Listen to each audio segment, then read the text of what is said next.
Hello everyone, आप सभी को बहुत बहुत हार्दिक स्वागत करता हूं अपने यूट्यूब चैनल क्लास मॉनिटर में। आज मैं लेके आया हूं केंद्रीय बजट 2024-25 से संबंधित जितने भी टॉपिक है वो सारे सवाल के बारे में आज हम लोग जानेंगे। 2024-25 में केंद्रीय बजट से संबंधित सवाल जानेंगे। उसके बाद हम लोग आर्थिक सर्वेक्षण 2023-24 हम लोग पढ़ेंगे, क्योंकि यह जो केंद्रीय बजट और आर्थिक सर्वेक्षण पढ़ना बहुत जरूरी है। करंट अफेयर में लगभग 5 सवाल इन्हीं दोनों से रहेगा, फिक्स है, क्योंकि केंद्रीय सरकार से संबंधित जितने भी योजनाएं हैं, कहाँ कहाँ कितने खर्च है, बजट है, जो प्रक्रिया है, वो सारे सवाल के रूप में आज हम लोग देखेंगे। बहुत ही शानदार तरीके से अंत तक जरूर बने रहिएगा। बहुत ही कंटाप यहाँ से सवाल आप लोग को मिलेगी। शुरुआत हम लोग सबसे पहले करते हैं केंद्रीय बजट से संबंधित जितने भी टॉपिक है वो सारे सवाल। सबसे पहला टॉपिक है वित्त मंत्री निर्मला सीतारमण ने 23 जुलाई 2024 को लगातार अपनी 7वीं केंद्रीय बजट 2024-25 पेश किया। खाली ध्यान से सुनिएगा, आराम से। 7वीं केंद्रीय बजट यह पेश किया गया। सीतारमण ने मोदी सरकार के तीसरे कार्यकाल के पहले बजट में बेरोजगारी, मध्य वर्ग, महिला और किसानों को ध्यान में रखते हुए 9 प्राथमिकताओं को ऐलान किया। 9 प्राथमिकताओं को ऐलान किया है। पहला टॉपिक बहुत ही शानदार है। दूसरा बता रहा है कुल 41.28 लाख करोड़ रुपए का बजट पेश किया गया। बहुत ही शानदार, एकदम जहन में याद रखना है। 41.28 लाख करोड़ यह जो पेश किया पिछले वर्ष से लगभग 3.18 लाख करोड़ अधिक है, ये भी याद रखना है।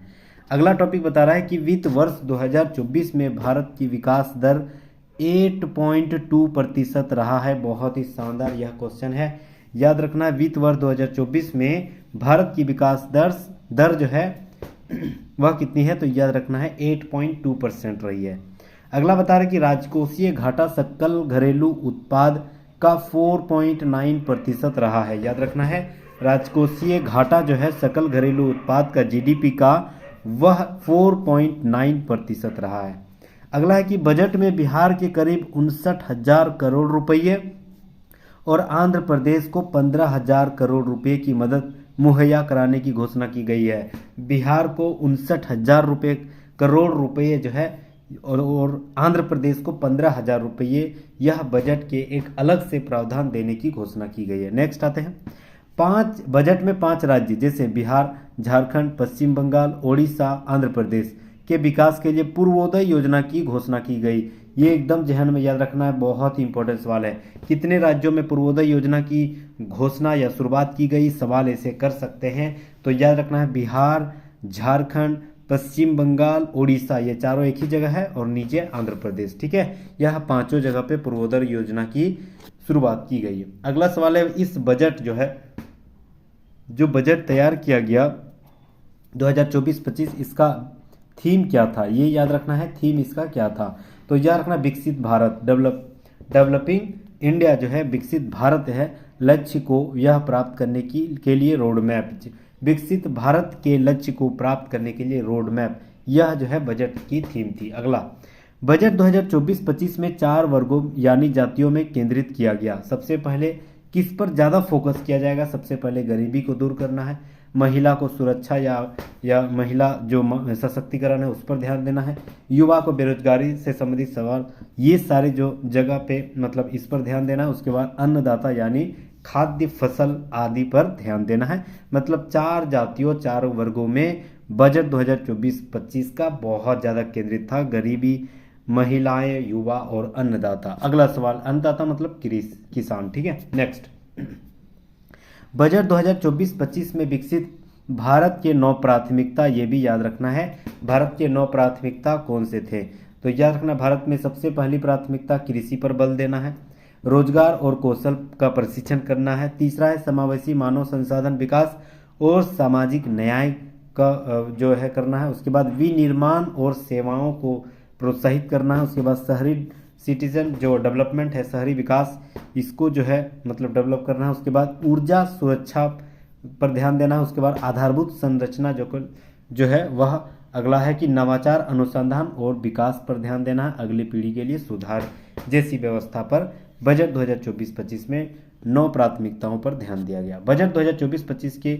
जो है वास्तविकता अनुमान के आधार पर यहाँ बताया गया है, तो हम लोग सारे नहीं देखेंगे, सिर्फ बजट 2024-25 के अनुमान देखेंगे। राजस्व प्राप्ति जो है वह कितने आगे आए हैं, तो याद रखना राजस्व प्राप्ति जो आए हैं वह कितने आए हैं, तो याद रखना 31,29,200 करोड़ रुपये जो है यह अनुमानतः राजस्व प्राप्तियां से मतलब आए हुए, ठीक है। पूंजीगत प्राप्तियां जो है वह कितने हैं, तो याद रखना 16,91,312 करोड़ जो है वह लाया गया। कुल कितना हो गया, 48,20,512 जो है यह अनुमानित बजट 2024-25 का था। उसके बाद देखा जाए कुल प्राप्तियां यह थी, कुल व्यय कितना है, तो यह रखना है कुल व्यय जो है टोटल वही है जितना प्राप्त हो गया सब, तो 48,20,512 करोड़ रुपया कुल व्यय हो गया है। उसके बाद प्रभावी पूंजीगत व्यय कितना हुआ, तो यह रखना 15,01,889 करोड़ रुपया। उसके बाद राजस्व घाटा कितना हुआ, ये सब याद रखना है, सब डेटा ये इंपॉर्टेंट है। राजस्व घाटा कितना है, तो यह रखना 5,80,201 करोड़ रुपया। प्रभावी राजस्व घाटा कितना है, तो यह रखना 1,89,423 करोड़ रुपया। राजकोषीय घाटा, ये भी डेट एकदम याद रखना है, राजकोषीय घाटा ये कितना है, तो यह रखना है 16,13,312 करोड़ रुपया। उसके बाद प्राथमिक घाटा 4,85,372 रुपया, ठीक है। चलिए हम लोग अगला केंद्रित ध्यान देते हैं कि केंद्रीय राजस्व और व्यय से संबंधित सवाल के बारे में हम लोग आते हैं। जैसे दिया गया है कि रुपया आता कहाँ है और रुपया जाता कहाँ है। एक बार ये सवाल आप देख लीजिए, याद रखना 2024-25 में आप किसी के भी तैयारी कर रहे हैं, या चाहे रेलवे हो, एसएससी हो, एनटीपीसी हो, मतलब बैंकिंग जहाँ कहीं भी पीसीएस सवाल हो वहाँ अगर केंद्रीय बजट से संबंधित सवाल इंक्लूड है मतलब पूछेगा ही पूछेगा। तो एक बार यह सवाल देख लीजिए, आपको कहीं से भी सवाल छूटने की चांसेस नहीं रहेगी। रुपये आता है जो 27 पैसे, मतलब यह पैसे जो दिया गया है परसेंटेज के आधार पे आप देख सकते हैं, ठीक है। तो 27% यानी 27 पैसा जो है उधार के आधार पर आया है। निगम कर जो है 17 टैक्स जो निगम से आता है वो, और 19 पैसे जो है आयकर इनकम टैक्स से, और सीमा शुल्क से आया है लगभग 4 पैसे। उसके बाद केंद्रीय उत्पाद शुल्क से 5 पैसे। उसके बाद जीएसटी और अन्य टैक्स से 18 पैसे, और अन्य कर भिन्न प्राप्ति से लगभग 9 पैसे, और कर ऋण भिन्न पूंजी प्राप्ति लगभग 1 पैसे, ठीक है। रुपया जाता कहाँ, ये सारे आ गया है, मतलब ये जो है हमारा इनकम है, ठीक है, केंद्र सरकार का। अब खर्च के बारे में जाते हैं। सबसे पहले केंद्रीय प्रायोजित योजनाएं, जो केंद्र सरकार योजनाएं मतलब विस्तार करती है ग्राउंड लेवल में, उसी पर खर्च करने के लिए लगभग 8 पैसा प्रतिशत यानी 8% खर्च हो जाती है पूरे पैसा का। दूसरा है केंद्रीय क्षेत्रीय योजनाओं का जो पैसा है वह कितना है, तो यह रखना है 16 पैसा। उसके बाद ब्याज अदायगी जो है लगभग 19 पैसा।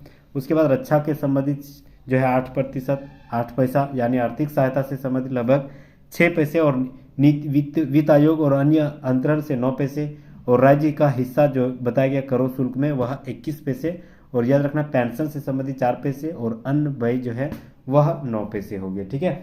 तो ये सारे जो है आपका कहाँ से इनकम होता है सरकार का और कहाँ खर्च होती है, ये सारे सवाल हम लोग देख लिए हैं, ठीक है। चलिए अगला हम लोग आते हैं विभिन्न मदों के व्यय करोड़ों रुपये में। सबसे पहले जो खर्च किया गया वह करोड़ों रुपये में किस हिसाब से किया गया है वह सारे हम लोग देखते हैं। सबसे पहले हम लोग पढ़े थे कि यह जो केंद्रीय बजट थी वह कितने लाख करोड़ रुपये का था, तो सबसे पहले हम लोग यही पढ़े थे 48,20,512 करोड़ रुपये का जो है 2024-25 का केंद्रीय बजट था, ठीक है।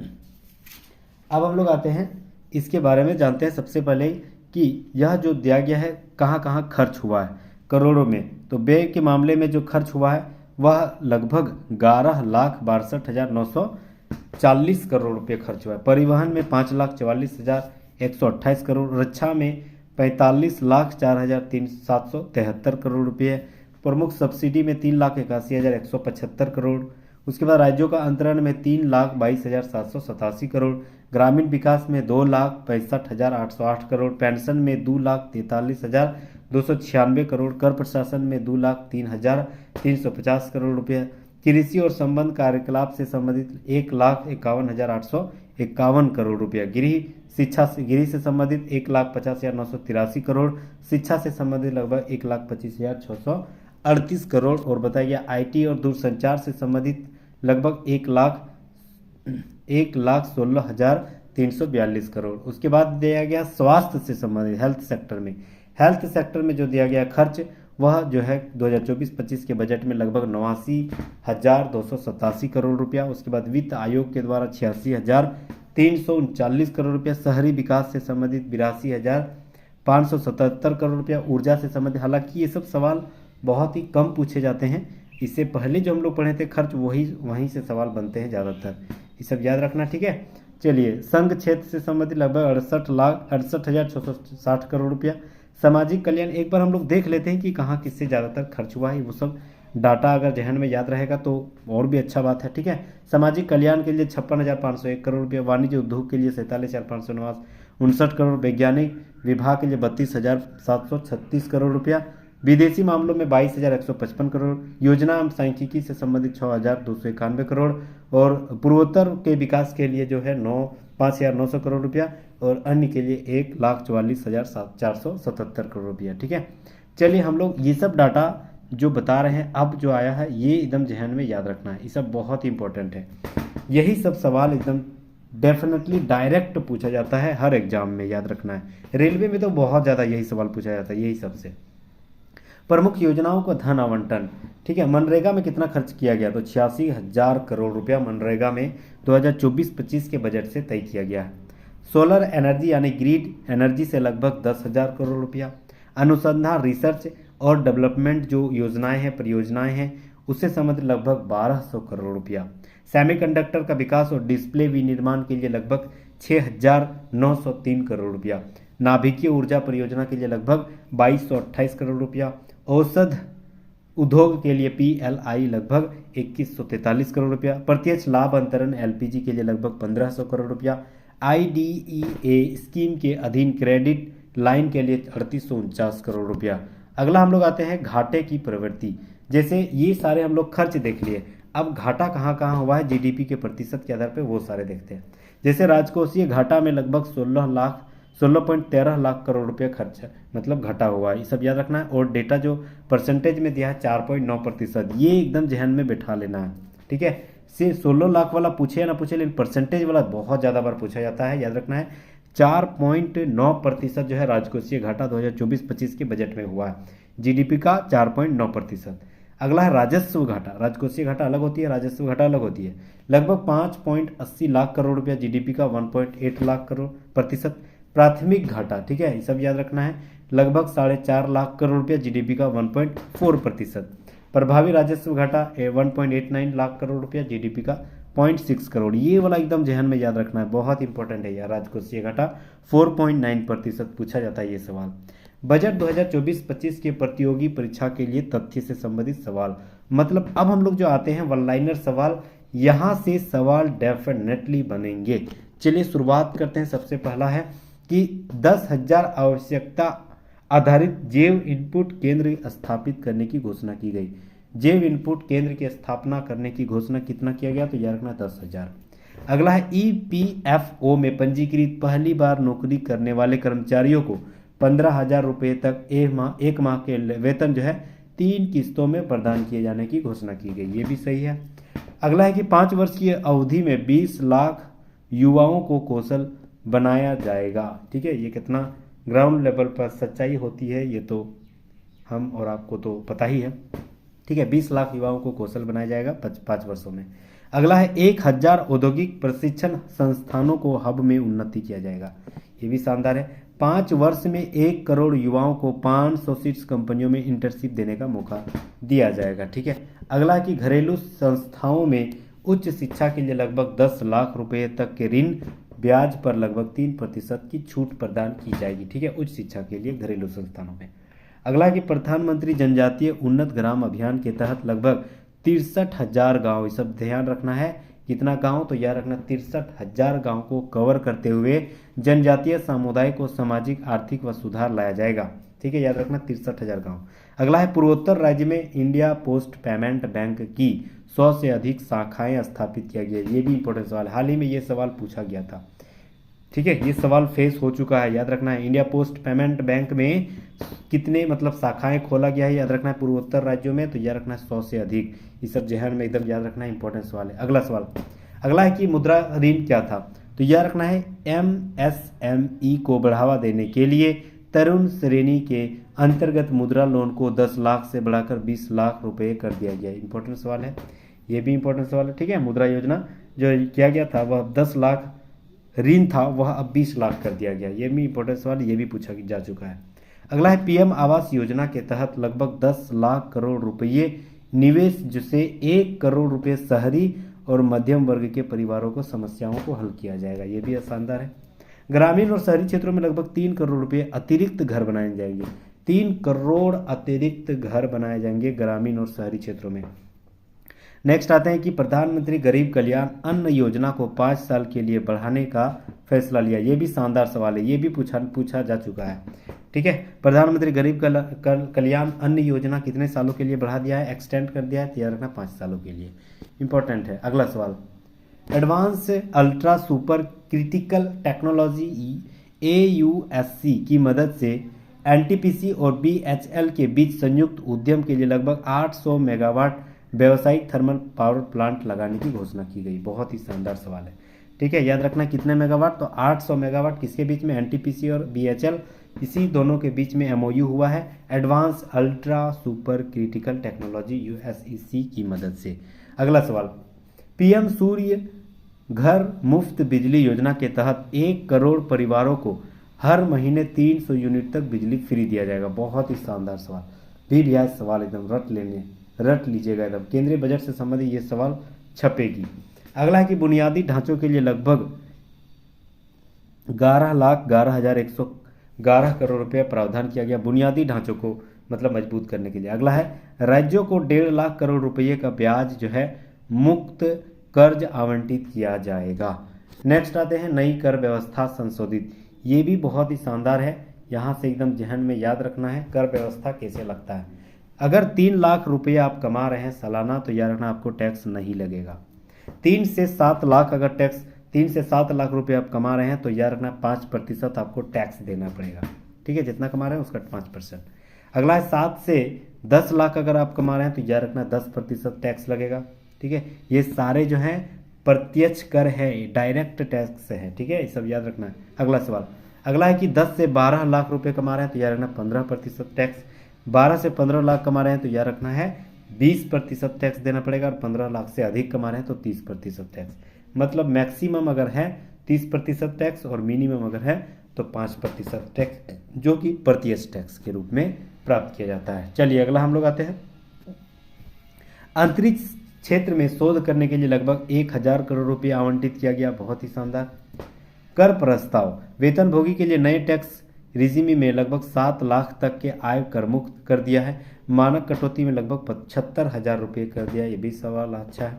पेंशन भोगियों की पारिवारिक पेंशन कटौती के लिए 15,000 रुपये से बढ़ाकर 25,000 कर दिया, ये इंपॉर्टेंट है।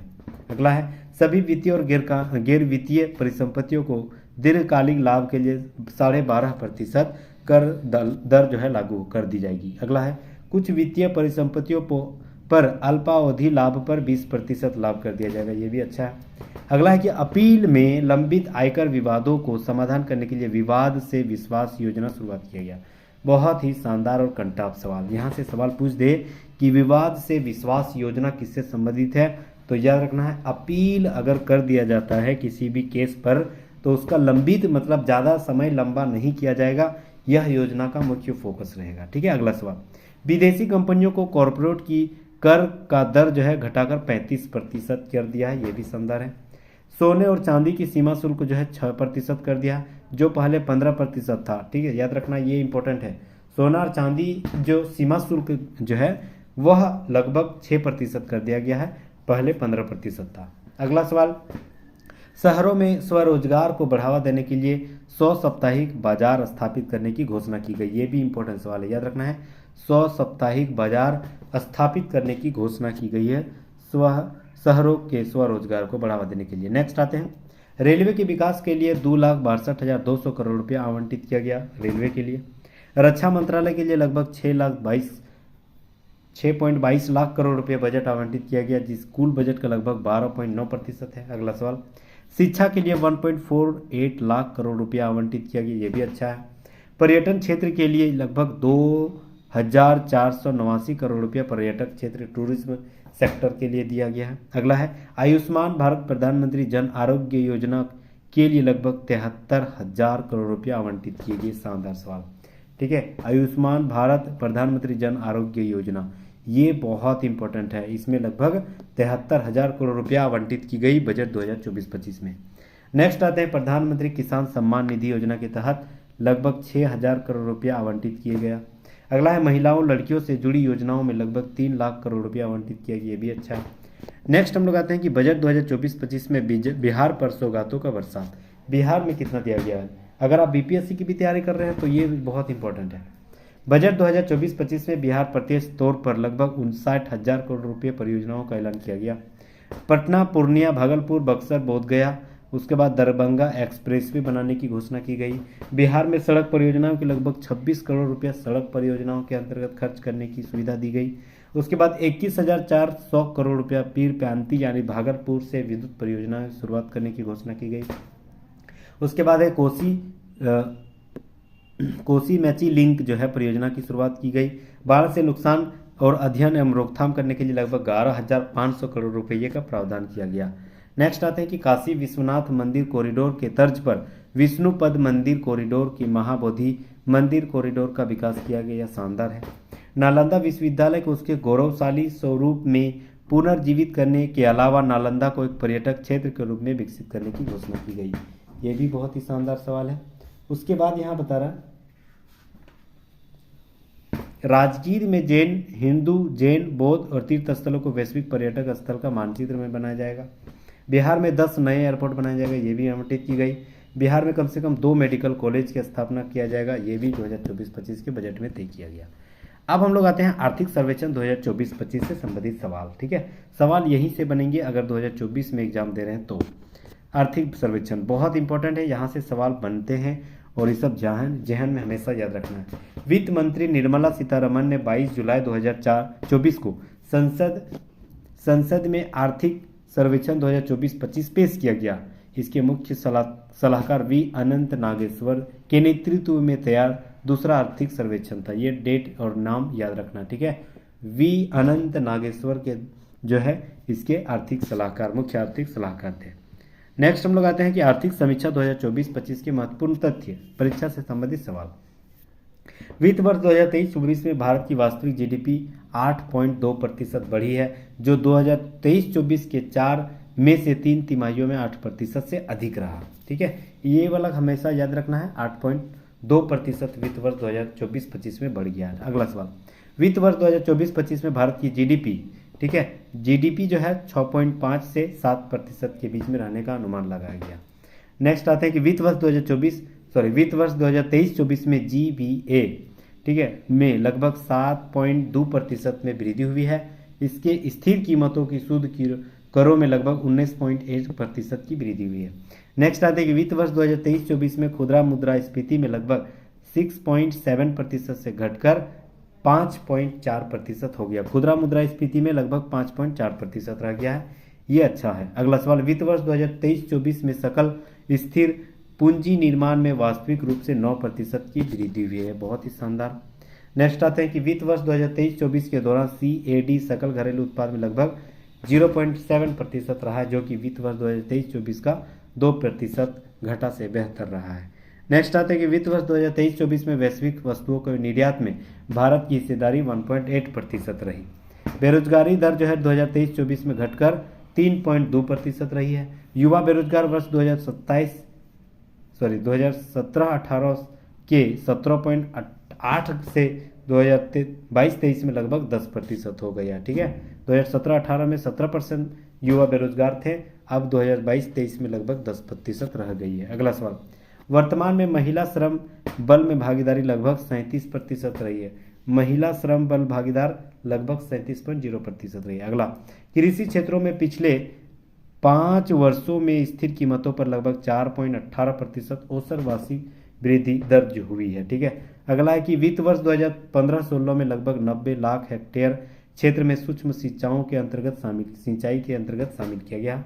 लगभग 90 लाख हेक्टेयर जो है यह सिंचाई के लिए शामिल किया गया। अगला सवाल, 9.4 लाख करोड़ रुपए की सीमा के साथ 7.5 करोड़ रुपये किसान क्रेडिट कार्ड योजना की जारी किया गया। नेक्स्ट आते हैं, भारत में इलेक्ट्रॉनिक विनिर्माण क्षेत्र वैश्विक बाजार हिस्सेदारी का अनुमानित 3.7% रहा है। नेक्स्ट, वित्त वर्ष 2022-23 में घरेलू उत्पादन बढ़कर 8.22 लाख करोड़ रुपया हो गया, जबकि निर्यात बढ़कर 1.9 लाख करोड़ रुपया हो गया है। नेक्स्ट आते हैं, अगला है कि वित्त वर्ष 2023-24 में सेवा क्षेत्र के अंतर्गत 55% हिस्सेदारी थी और इस वर्ष इस दौरान लगभग 7.6% वृद्धि हुई है। नेक्स्ट आते हैं, डिजिटल माध्यम से दी जाने वाली सेवाओं के निर्यात में वैश्विक स्तर पर भारत की हिस्सेदारी वित्त वर्ष 2023 में बढ़कर 6% रख दी गई है। अगला सवाल, वित्त वर्ष 2024 में कुल हवाई यात्राओं की संख्या लगभग 15% की वृद्धि हुई है। ये इंपॉर्टेंट है। अगला सवाल है कि भारत में टेक्नोलॉजी संबंधी स्टार्टअप में लगभग 2014 के लगभग 2000 थे, 2024 में 31,000 हो गए। टेक्नोलॉजी स्टार्टअप संबंधित जो स्टार्टअप है वह 2014 में 20,000 था, अब 31,000 हो चुका है। अगला है कि राष्ट्रीय राजमार्ग के निर्माण को गति बढ़कर वित्त वर्ष 2024 में प्रतिदिन 34 किलोमीटर की वृद्धि हुई है। पिछले 5 वर्षों में रेलवे में पूंजीगत व्यय लगभग 77% की वृद्धि हुई है। भारत में 55 सक्रिय अंतरिक्ष परिसंपत्तियां हैं, जिसमें 18 संचार से संबंधित, 9 नेविगेशन से, 5 वैज्ञानिक, 3 मौसम विज्ञान और 20 पृथ्वी अवलोकन उपग्रह से संबंधित है। टोटल कितना है याद रखना, 55 सक्रिय अंतरिक्ष परिसंपत्तियां, 55 अभी तक छोड़े जा चुके हैं उपग्रह के से। नेक्स्ट आते हैं, डिजी लॉकर प्लेटफॉर्म पे लगभग 26.28 करोड़ रुपये पंजीकृत उपयोगकर्ता में लगभग 674 करोड़ रुपये से जारी किया गया एक दस्तावेज दिया गया। नेक्स्ट हम लोग आते हैं कि वित्त वर्ष 2024 में 21 हवाई अड्डों पर नई टर्मिनल इमारतें चालू करने की घोषणा की गई, 21 हवाई अड्डों का। नेक्स्ट आते हैं, भारत में ई वाणिज्य उद्योग का वित्त वर्ष 2030 तक 350 अरब अमेरिकी डॉलर पार करने की उम्मीद जताई गई। ये भी अच्छा है। 2015-16 से 2023-24 तक प्रति बूंद अधिक फसल योजना के तहत 90 लाख हेक्टेयर क्षेत्र पर कवर किया जाएगा। अगला सवाल है, भारत में 50 बिलियन अमेरिकी डॉलर के मूल्यांकन के साथ मात्रा के हिसाब से दुनिया का तीसरा सबसे बड़ा बाजार बन गया। ये भी शानदार सवाल है, ठीक है, ये इंपॉर्टेंट है। 50 बिलियन अमेरिकी डॉलर के मूल्यांकन के साथ भारत जो है हिसाब से दुनिया का तीसरा सबसे बड़ा बाजार बन गया है भारत। नेक्स्ट आते हैं कि वस्त्र निर्माण में भारत वैश्विक स्तर पर दूसरा सबसे बड़ा और शीर्ष 5 निर्यातकों में से एक है। वस्त्र निर्माण में भारत जो है वैश्विक स्तर पर दूसरा सबसे बड़ा बाजार है, ठीक है, और शीर्ष स्थानों में निर्यातक के आधार पर 5वां है। अगला है कि आयुष्मान भारत के तहत 34.7 करोड़ कार्ड जारी किया गया, जो कि 7.37 करोड़ अस्पताल में प्रवेश करने पर कवर किया जाएगा। अगला है कि मार्च 2024 में इंटरनेट घनत्व बढ़कर 68.2% रह गया है। नेक्स्ट आते हैं, भारत विशेष रूप से नवीकरणीय ऊर्जा क्षेत्र में आयात हेतु चीन पर बहुत ज़्यादा निर्भर रही है।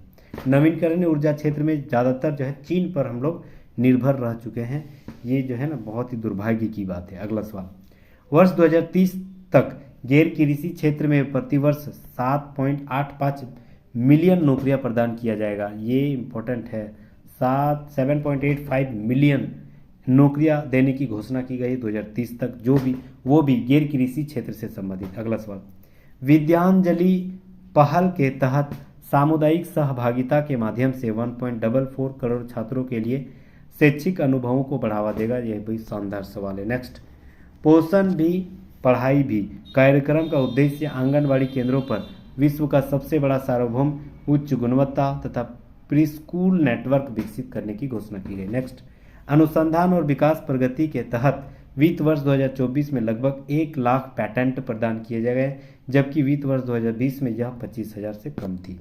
ठीक है, चलिए नेक्स्ट हम लोग आते हैं और अंतिम आज के इस क्लास का, पीएम आवास ग्रामीण के तहत लगभग 2.63 करोड़ घर बनाने की तथा 2014-15 के सड़क योजना के तहत लगभग 15.14 लाख करोड़ रुपए की सड़क पूरा करने की घोषणा की गई।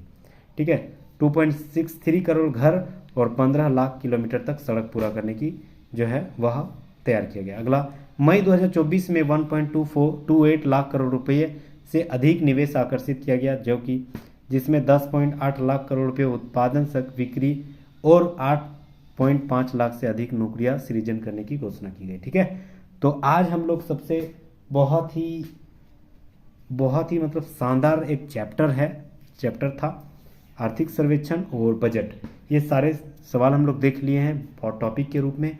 यहाँ से आपको सवाल डेफिनेटली बनेंगे। ठीक है, तो अंत तक यहाँ तक बने रहने के लिए बहुत बहुत शुक्रिया।